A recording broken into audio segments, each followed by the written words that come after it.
give us the 5 ideas to save the music industry. Well, yeah, pretty much. I mean, you just got creativity, obviously, I think is the first one, and it's probably the most obvious. It is a business, and it is an industry, so that needs to be accounted for. You can't just have a bunch of hippies kind of blowing air into a mic and putting a bit of echo on it and saying, well, we're being creative, it's going to change the world. But at the same time, that was for the 70s. What's that? No, I said that was back in the 70s with the 45-minute long songs. But yeah. a little Anagata DeVita, let's bring that back. Yeah.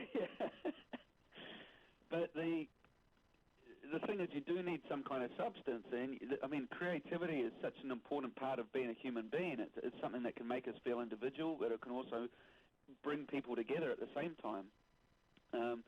And I really do think that if you focus first on creativity and second on the facts, figures, and the business part of it, it's going to strengthen the industry as a whole. If you listen to something, it's not the first kind of figure in music that you'd think of, but someone that has done a lot for music, Richard Branson.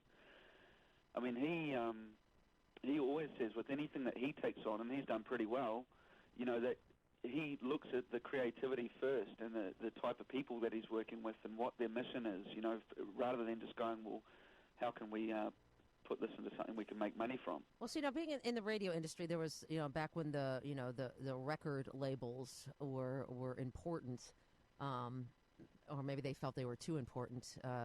That got watered down as well. But there was actually like talent scouts out there. Do you think that still happens? That there's talent looking for actual, talented bands, not just that girl that looks really cute in a short skirt? You know what I'm saying? Yeah, I think there is. I think there's a lot of good independent labels that are following that kind of method. I think it's certainly not like it used to be, though, and sometimes it's good to kind of look back at things that went right, not just things that were wrong. And I think that was one good thing in the past, is that you would get a lot more development with artists, and because I feel pretty strongly, being a teacher, that you need to kind of, not to put a bad analogy with it, but, you know, water the plants when they're seeds, not wait for them to be grown first. And to a certain extent, that's kind of happening. People are they're waiting for an artist to be totally developed, and just looking at the picture or the package that they can sell, rather than thinking, what's this artist saying? Yeah, that was a whole division of artist development. That was a whole division for people. Yeah. I just think that's so important. Mm-hmm. And there's so many great young artists out there that could be such a big influence on the world, but just don't have the right guidance like that. You know, it's kind of like the naughty kid in class. You know, sometimes they're not. It's not that they're naughty; it's because they're bored, because they're kind of they're onto what's going on, and they need more of a challenge. They need different things, and there's a lot of musicians like that, I feel, anyway. Right. So the creativity is a big factor in saving the music industry. What else? Yeah, I think education as well. I remember back at school, sometimes when you had something, say like mathematics or something like that, and you just get the book thrown down and kind of told to do it, you're not told why. I think more real-world education in a lot of schools around in the Western world anyway, they're kind of using a similar curriculum to what they were doing in the 1800s as far as music goes. And while there's still a lot to be learnt from Handel and Vivaldi, you know, there's also a lot to be learnt from what's going on in the kids' world. Right, so you're talking education like in the classroom, like, you know, at a young age, not just making it relevant for today. Most definitely, and not being afraid of evolving in that way. Right, okay, and what else? What's another idea for saving the music industry? We have education, we have creativity. Yeah, I think that a massive one is radio getting back to more risk. But yeah, and you probably have a lot to say about that one. Yeah. It's going to have to. It's going to be. It's over. It's over because people have the internet. People have iPods. People are. I mean, how it still exists in the way that it is it's kind of fascinating to me. It has to do with the personalities, but they've kind of watered those down as well. Yeah. But that's the only thing that's going to save the music radio, in my opinion, is they got to take risks. I mean, Yep. what's the worst that can happen? They get all these, people studying, what people want to hear, and they have 5 people in a room deciding what millions of people want to hear. It's ridiculous. Do you know, you used to get people crowding around or going, oh, this program's going to be on at 8, or discovering new music through it. And it's a big thing, and it still can be that, even with so much technology. It's just, I mean, we've already established that it frustrates me, but it is. It's so annoying because it can be fixed. That's my point, is it can be fixed, it can be turned around. I mean, there's a DJ down here in New Zealand, Paul Martin, and he hosts a radio show called The Axe Attack. And it's all heavy metal and hard rock. Nice. He does a thing called the Sabbathon, which is great. He does it's an entire night of just Black Sabbath. Nice. Halloween every year. And the thing is, he's the longest-running radio DJ in New Zealand. And I heard through a rumour, now I can't confirm this or anything, but I'm pretty sure, but he got a bunch of stickers for being on air 25 years. Well, and that's, you would think it's something that is like, wow, genius. You're allowing someone to be creative, therefore people are attracted to him. You're allowing him to express his love of music by, relating to the audience. And imagine that. He's been successful. Yep, he's got such a loyal following. Yeah.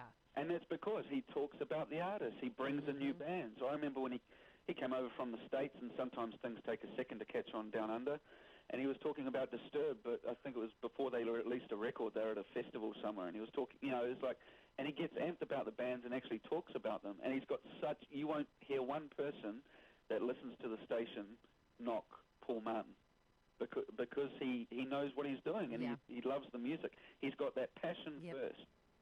Did you say the band Disturbed? Because they're from Chicago. Oh, cool. Yeah. I don't know if you did that on purpose or not, but good on you if you did. Not at all, no. They're a wicked band, though. Yeah, they are.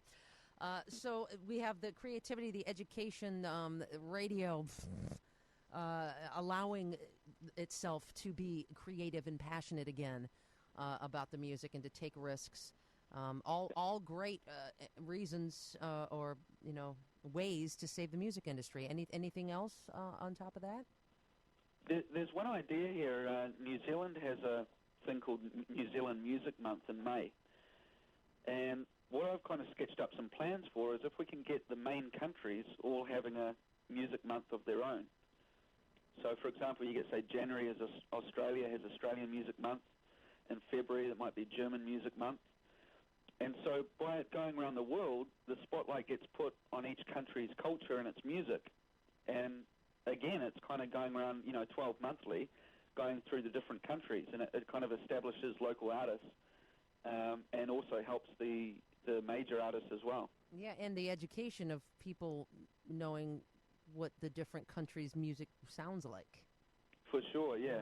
And it doesn't just have to be the real, what do you call it, like the roots music of each country. But it of course, we'll go over that. But also even like for Britain, say it can have the Britpop movement with the early Stones and things like that. It doesn't have to be the real tribal sounding stuff. Well, it sounds like all great ideas, Ryan. So hopefully, hopefully the music industry will turn around and it's not all the American Idols and the pop stars and all that, because there really is a lot of great talent out there, and a lot of people that are spending time learning the guitar and learning an instrument, which I wish I would have done. I wish I would have learned that saxophone so many years ago.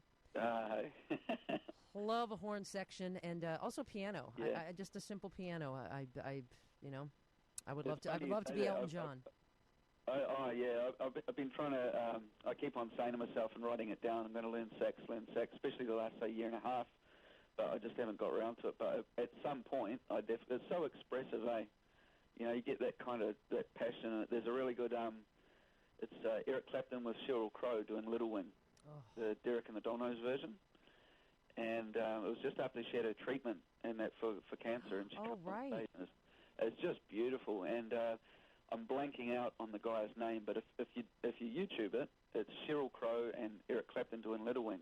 But the sax player, he's a mega famous sax player. I don't know why I'm blanking out, but yeah, he's just a great solo. And you can tell, it's like when Lindsey Buckingham plays the guitar. You know, it's the same thing. There's no Right. posing about it. They're just in that zone. It's Yeah, not it's awesome. not Clarence Clemens who just passed from the E Street Band, right? That's of course No, when you think no. of saxophone, that's the only thing that comes to mind. Not that he wasn't fantastic, because he was. But I'm going to look that up. And Ryan, it's a pleasure speaking with you. I love the passion that you have. Continue doing what you're doing. Ryan Kershaw.